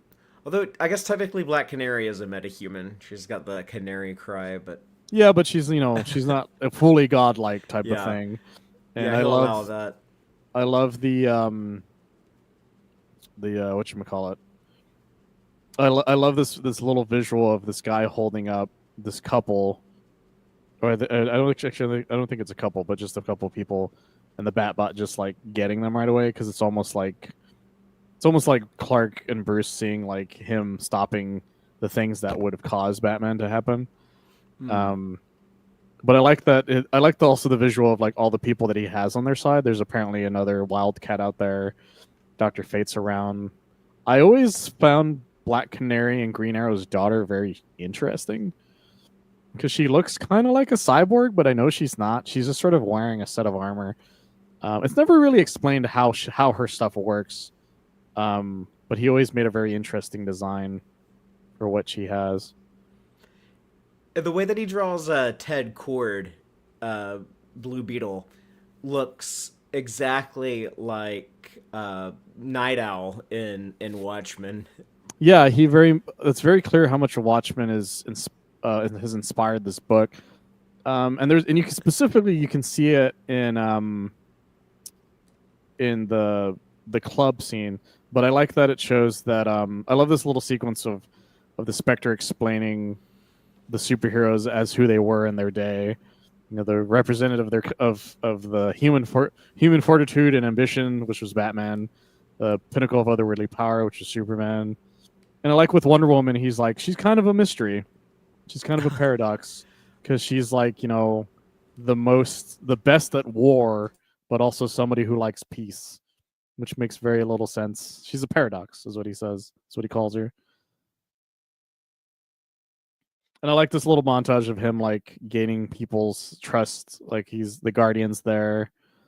There's Dr. Midnight in the background, which is also clear that Red Robin is very Dr. Midnight as well, which Machiak did bring up as well.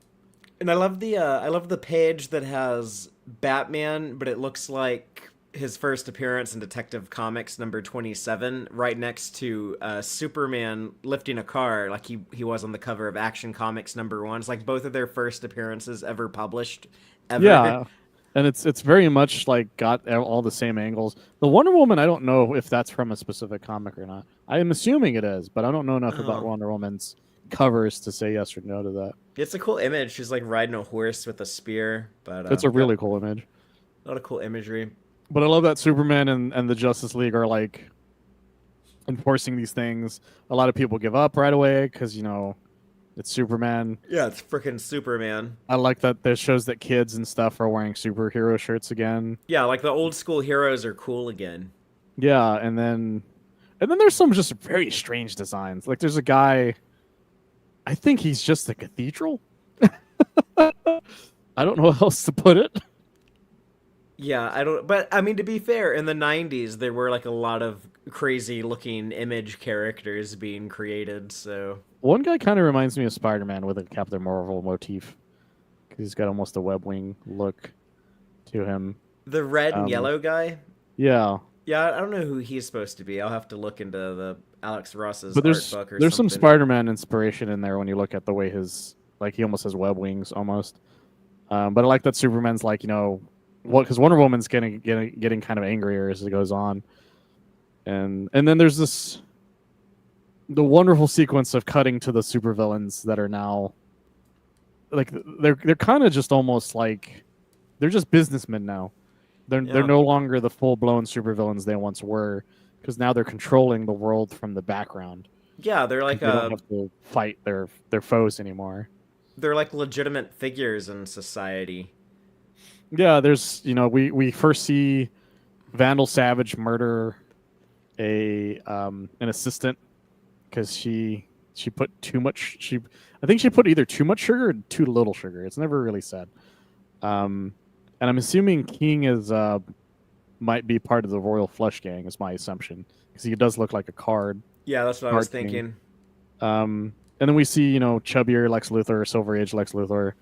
It welcomes them there, and the one that always caught me off guard was Ra's al Ghul's heir. It's just I don't know how to say that. Yeah, I was just gonna say the son of Ra's al Ghul. He just says the heir, and his name is Ibn al Sufash. But there's a Yeah, lot it's of like something Arabic or Aramaic. It letters in looks like. there. I can't because Ra's al Ghul you can say pretty easily. That one is like I fucking have no idea how to say that. It was really caught me off guard. But I do love that Selena Kyle's there as well as Edward the Nigma. Riddler, who's being just as much of an asshole as he normally is. Just interrupting people as they're talking about taking over the world Yeah, in like subtle ways. he wasn't even like really invited. They just allowed him to come with Selena Kyle. He's Catwoman's +1. Yeah, it's really funny because as they're talking, he just keeps going, "Who's the Riddler? Who's Catwoman? Who's Cobra?" And he's just like, Lex is like, "Come on, dude. We are trying to do business here, sir." And I love that the business is just like it's almost Naked Gun levels of evil, like Naked Gun 2. Like that meeting in the Naked Gun 2 where everybody's like talking about like, yeah, the electric car, we're keeping it from people. Like it feels like that. Yeah. Like it's the guy being like, hey, what about the aid that's supposed to go to Kansas? Like, well, we delayed the shit out of it. He's like, fantastic. And then I love this reveal though. They're like, hey, what's going on tech dispersal? It's like, well, 6 more of these vigilantes. Well, they used to be people that were like evil Arkham Bell Reeve survivors that are now Right, quote unquote heroes. The super villain prisons have all been destroyed, and a lot of the villains. Yeah, I forgot to were mention that wiped in the out. Batman one is that somebody blew up Arkham and Bell Reeve. Which I forgot, who did they say blew it up? Oh, I'm gonna look back at that real quick because Bruce says I haven't been as busy because they blew up Arkham. Oh, here it is. Genocide blew up Arkham and Arkham Asylum. In it, he's not to mention Bo Reeve and Blackgate. He's like, not that I could condone that, but now I'm just not busy. Genocide, isn't it spelled weird? Yeah, because it's spelled like I guess it's supposed to be some sort of superhero or supervillain. Yeah, because it's GENOSYDE. But it seems like something that would have been in comics in the 90s. So 100%, very much satirizing the comics of the time. It's really funny, but I like that the Riddler for some reason is questioning all of that's what's happening. He's like, you guys are the Mankind Liberation Front, but you're just like fucking up people's days, type of thing. Lex's objective seems to be that he wants to turn he wants to increase tensions between humans and metahumans. And it's clear because he just wants metahumans to just not be a thing. He's like, I would want them to all die. Like, but this way we can sway the public to let it happen. But with Superman reappearing, because that's the thing I like about it, where they're like, Superman's appeared again. Like, I never expected that in a million years. But I also love that when somebody questions Lex about it, because he's like, yeah, our 10-year agenda is now turned into a 10-day stratagem, meaning he had to, the way any Lex Luthor plan normally goes, where he has a very long plan, but then Superman shows up to maybe fuck up his day. Where they're like, well, what if Superman like comes he just freaks the fuck out, like immediately. Like he's getting shaved, and he just says, "He will not touch me. He will not." He has a Superman level servant ready to defend him. An anti-Superman plan, as he calls it. And then I had a friend who's a big fan of Captain Marvel. This was always such a strange thing for Alex Ross to have done, which is to just make Billy this weird manservant. Yeah, because he's an adult Billy. Because this is years into the future. So this is actually Billy. Like he looks like what Captain Marvel looks like, but that's because there's no child anymore to There's no transform from. transformation. Yeah. And so also like the way the Spectre calls him, the Captain of the Lightning and Thunder. And I like how even the Spectre is like, I don't want to be here because this place is just sin. I need to get out of here. But And but before you move on, I just want to point out like yeah, Billy is basically like Lex Luthor's bitch now. He comes in with the drinks. He like or I guess like that's just the stuff to shave him. Like he's like shaving him in front of everyone. He's just there to be like his little servant. It's very it's his way of showing how in control he is. yeah. He's like, I have the second most powerful, or at this point maybe even the most powerful metahuman on my side, and they're just like you said, they're my little fucking bitch boy servant, and it's and I'm like, I get why every Captain Marvel fan doesn't like Kingdom Come because of it. Because I know I have a friend who's a huge fan of Captain Marvel, and I remember him being like, "Look, I like Kingdom Come, but they fucking do Billy dirty. They do him so dirty in that story, and they do even when he gets his stuff later on, but it still feels kind of fucked." I love the bar scene. This bar scene is great because it's clear it's not just full of heroes; it's also full of villains. Lobo is there. Loba's there. Captain Cold is apparently working the bar. Also, the way that they say that, like, there's a line where he says that, like, they're kids, but it's clear that everybody's there. Like, Loba's clearly much older. The Creeper's there, and he's clearly much older. The human bomb is there, who's like a freedom fighter. They're like, so it's like, there's a lot of people there that are not just like young guys. But you also see like Dick Grayson's daughter, Black Lightning's daughter. There are some of like that new generation of metahumans as well. Yeah, you see Black Canary's kid there as well as Ollie's kid. I love that. I forgot that I noticed this. Is that there's a picture of the Rogues behind the bar, showing that like the bar is owned by the Rogues basically. Yeah, it's like a rogues bar, I guess. Which makes it kind of a dick move for Superman to break their shit. But the funniest thing about this scene is that Alex Ross has so many fucking cameos in this book, in this scene. Like you see Rorschach in the background, the second panel of them being there. Like I think he's like fucking with some guy wearing a peace thing. I'm not really sure who's that supposed to be that he's fucking with. And then eventually you see him again. But not only do you see him again in another panel, you see him with like every detective person in existence in that point. You have Sherlock Holmes, the Shadow, the Question, Rorschach, and I'm not sure who the other two are supposed to be, but they're all clearly just detectives hanging out. Yeah. I guess like they're having like a detective meeting or something. But yeah, most people here they either look really old or they look like they're someone we know's kid or they're just a really weird batshit crazy design that Alex Ross wanted to draw. And some of them we saw before, like during some of the fights. Like there's this guy with these sixes on his nipples, and his face that we saw earlier in one of the fights. And again, I'm still not sure if he's supposed to be hero or villain. But he's one of the guys who gets thrown in the wall earlier. And there's some people that aren't even like heroes. Like one of these guys I know because he's from this very, very old. I'm gonna say horror movie because this is how old it is. It's like the Cabinet of Dr. Caligari. I can't remember how I to know say what you're it. talking about. But he's in there. Like he's in one of the panels. Like I saw him and I was like, wait, I know who that guy is now. I didn't used to, but I took a course where now I know what that guy looks like. But I like that Clark, he gives a speech. He's like, join us willingly, or we'll deal with you. I do like that Atom Smasher. I'm assuming it's Atom Smasher punches the shit out of a guy who's saying like, I don't want to hear this, which is really funny. Yeah. Caligari, that was what's called. The Cabinet of Dr. Caligari.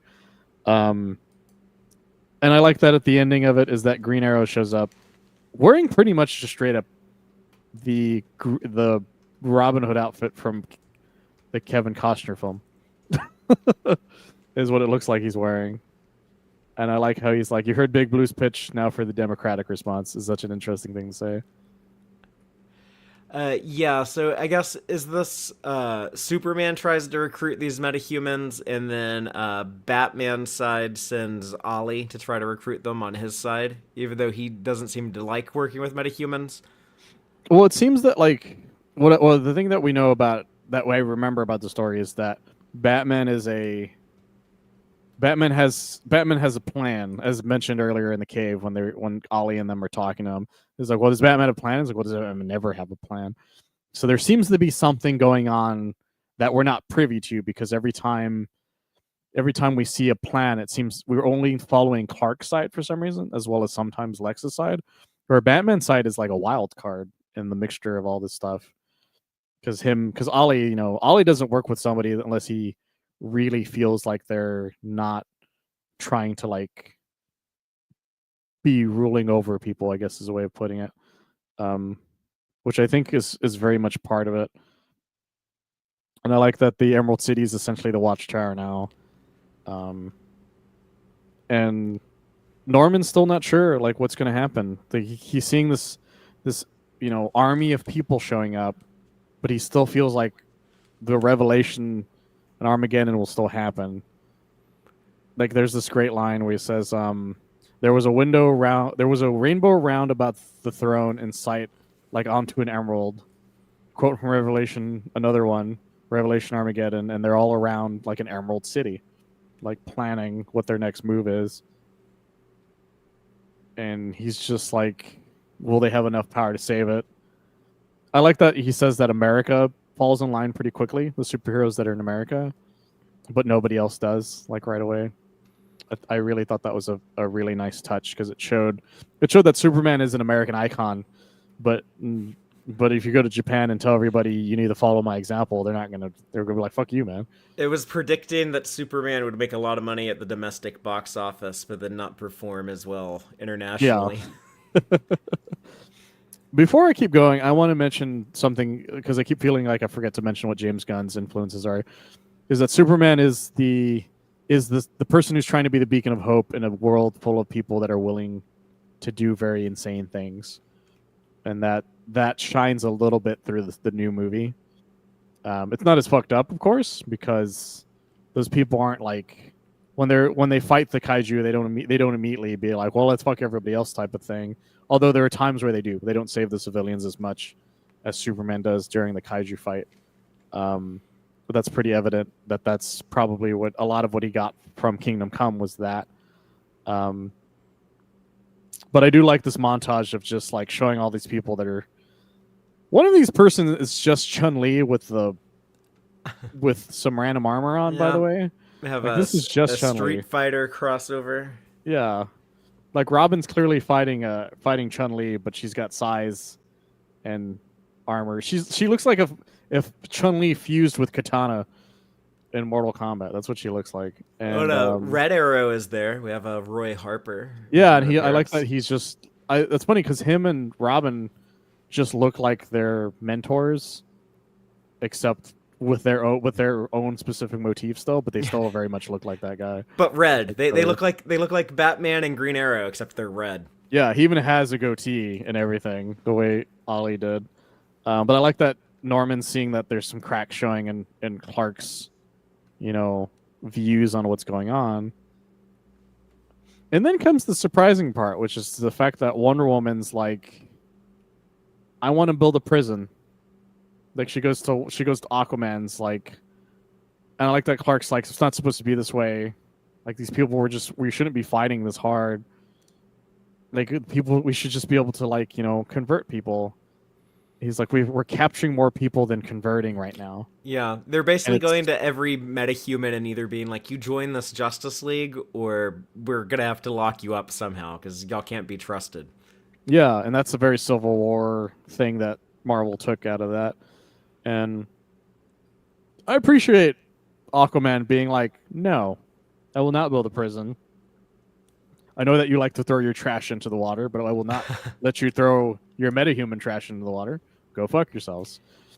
And I love his design. He looks like King Arthur, but underwater. Yeah, it's really wonderful. Him and Mara, they've clearly been at this for a while. And he's like, I'm not even Aquaman anymore. I'm just some guy. Like, I'm the king of Atlantis. That's all I am. That's all I will be. I don't need to deal with your surface people problems. It's nice seeing you guys, but fuck off, type of thing. And then the great reveal that Wonder Woman's been exiled from Paradise Island because she never Mm-hmm. really, they just feel like she failed at her job of being an ambassador for peace. But that's why she's the still proactive hero trying to get the gang back together and trying to pull all these other heroes out of their isolation because she never had like a home to go back to. I mean, like she did, and then they were like, "No, we don't want you on this island." Yeah, and by now Steve's probably long gone or something. Because I don't know what version of Steve this would have at this point. Yeah, They but never really say. he clearly doesn't exist, or if he does, he's not part of her life anymore for some reason. And this one also hints at the Wonder Woman Superman romance that I've never been a fan of personally, but it makes sense in this story because knowing what we know, Lois isn't a thing anymore. So I'll allow it in this case. I really like her being a friend for Superman in this story though. Like during I think it's during the press conference outside of the UN when someone asks about Magog, and then is that when Superman kind of he freezes for a bit, and then she starts answering the questions. Like she immediately springs up and takes control of the conversation because she knows that's a sensitive subject for him. Yeah, and there is one thing that I'll say about this that it's going to sound like a bad thing, but it is what it is, which is that Wonder Woman starts to crack under pressure quicker than Superman does.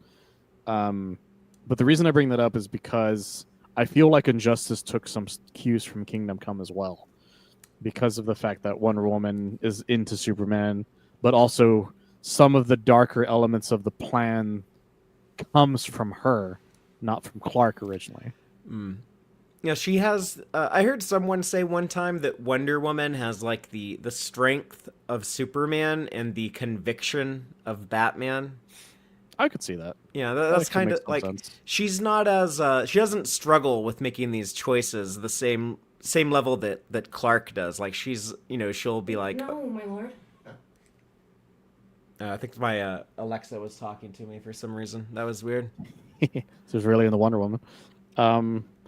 No, yeah, it's Wonder Woman is such an interesting. It's the reason why the Spectre says she's a paradox. She's super great at war, but it's also the one who wants peace. Yeah. Doesn't make a lot of sense, and especially when you put it that way. But I like that they're stopped from making out because Magog has been found, and he's in Kansas. And what I like about it is it's clear that Magog is trying to fix things, but he doesn't know how to. He's panicking. Yeah. All he Like, knows how before to they do is show up- destroy. Yeah. Yeah, he's like trying to slowly put down a house somewhere because he's like trying to rebuild a farm or something. It breaks and he just loses his shit immediately because he doesn't know. He's a '90s anti-hero. He's never had to be gentle type Yeah. of thing. All he knows how to do is beat up and kill bad guys. And it all comes into like this culmination of like this confrontation. Basically, it's a confrontation that in any other story would be like an all-out fucking fisticuffs moment, but instead Superman shows up and it's a battle of words of Clark being like, hey, I never thought you would go so far, and like 1 million people fucking died, and Magog is like, you fucking did this, not me. Which is an interesting thing to say because Magog understands what happened here better than most do, which is that Magog became the new man of tomorrow, but he shouldn't have. Like he has this great line where he says later on after he explains their origin, which is that I never got a piece of you. He's like, I asked for a title bout between you and me, and I won by default. With when you flew off with your cape between the legs, he makes it sound like, hey, I wanted to fight you, but in reality, he almost says like you didn't defend your way of seeing things. You just decided, well, I guess everybody wants death and destruction, and then flew off. You caused this just as much as I did, because whatever happened in the Man of Tomorrow you fucked off. That's what happened to the Man of Tomorrow. I now I became the default. Like this, he's like this should never, just never should have happened. I shouldn't have been the guy. I didn't want to be the guy. I just like it's really sad when you think about it. But he also seems like he kind of he had some realizations. He had his come to Jesus moment in the destruction of Kansas, because he's saying like, oh, I thought that, back when all of our stuff went down, you didn't fight me because you were scared of me, but now I see that you were just scared of the world I was creating by me stepping up and becoming the more popular Man of Tomorrow, the hero that people wanted. We can probably spill the beans on the actual details of what happened to Lois. Yeah, so the great thing about this is that it's a story that still hasn't aged a day because of things that I see all the time where people are like, Superman's outdated, he's old fashioned. Even Magog's like, even when I was a teen, you were old fashioned and people thought you were outdated. And then the Joker fucking killed 99% of the Daily Planet. He gassed everybody. Everybody's, as far as we know, everybody's dead except for Ron Troop, because the article is written by Ron Troop that happens later on.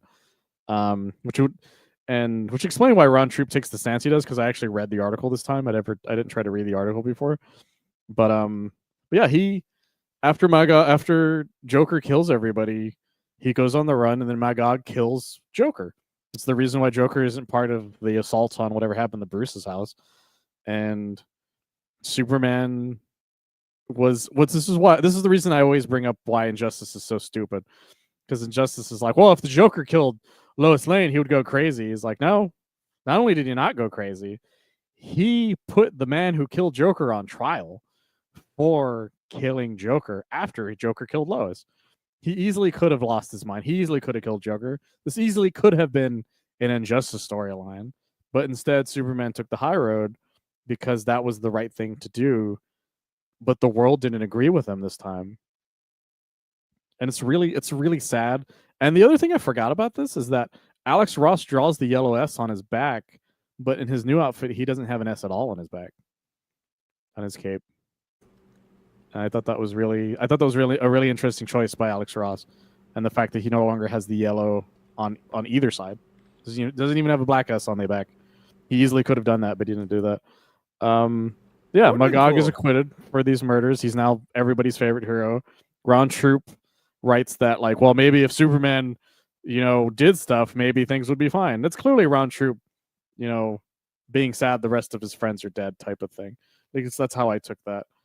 And Superman left, and Magog has a breakdown when he says, he's like, are you proud? He's like, you must be proud. And Magog's just like, it shouldn't have gone this way. He feels like garbage.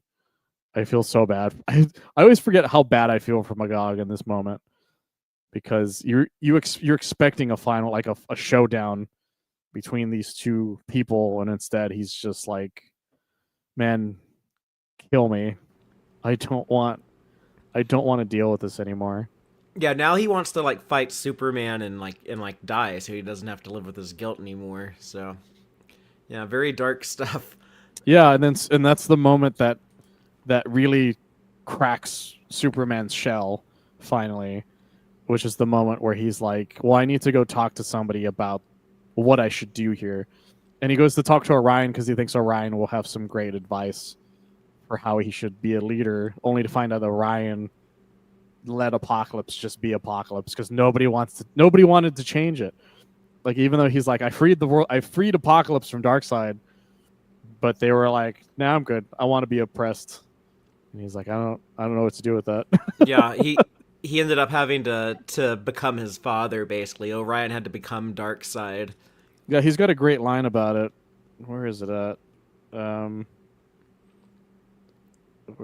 it is. Imagine the horror of learning that to the lowlies ground under Darkseid's heel, since Apocalypse was young, liberty was every bit as paralyzing as fascism. Like, they didn't know, they were now given liberty, but they didn't know what to do with it. And so they made Orion the new leader, and Orion's just like, well, I guess I'll do nothing. and just let things go as they would go. Yeah, yeah. Darkseid really fucked those people up. He really did. Superman the animated series kind of shows that as well. Yeah, yeah. Um, They clearly got that from here. 100%. And I love that Clark decides, well, the people I need to talk to instead are Big Barda and Mr. Miracle. Yeah, I love And Scott being like when Superman says, "Are you in?" He says, "Don't say in; it's too confining." 'Cause that's his whole thing. He's an escape artist. also love that it showed that the one of the people that was in the bar was their kid. And so they're like, you're gonna ask us to work alongside our daughter anyways. He's like, well, I was always told your story was always been generational. But I love this ending because it's again, this is very Civil War. This is very much what Marvel took out of Civil War. Yeah, the raft. Civil War was them building a prison for super powered people who were not on their side. And it ends on this wonderful cliffhanger of Lex being like, "Well, I now have a new partner who will help us in our war against the gods," as he says. I like how he says the Batman. He doesn't say I have Bruce Wayne. He goes the Batman's here, meaning everyone knows who Batman is now. Yeah, the secret is out. But the handshake between Lex and Bruce is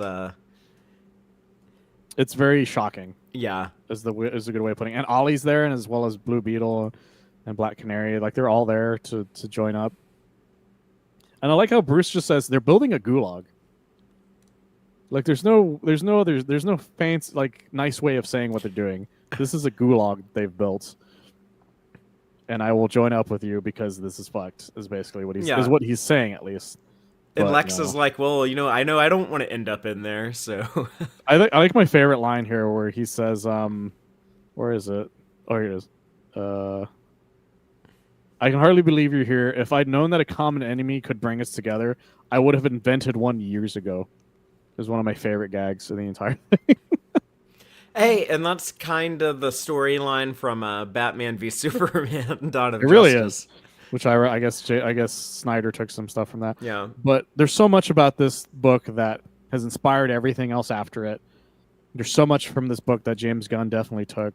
Like I said, a lot of it comes down to the way Superman's viewed in the world, the way Superman acts in the world compared to all of the other heroes, and even down to the way some civilians act towards the idea of superheroes, that that's just an everyday thing, which is another thing I really liked about the movie that they take from it. And that Superman is the one that helps the people around him more than the Justice Gang and the movie does. I was watching another React video because sometimes I watch React videos, and I forgot that that's pointed. I sometimes forget that's what happens in that scene when the Justice Gang's fighting the kaiju, is that everyone that Superman saves is right after the Justice Gang shows up, except for that first lady. He saves that little girl and the squirrel because the Justice Gang isn't paying attention, and he even saves them from being crushed by the kaiju because again, the Justice Gang isn't really thinking about that the way these heroes aren't thinking about it either. Yeah, it's almost like Superman is like Norman McKay saving like the little girl in like that first fight scene in issue 1 of the story. Exactly. In fact, I wouldn't be surprised if that was why it's a little girl. But it's also another great story of just that good. No matter how great good intentions are, they can be warped.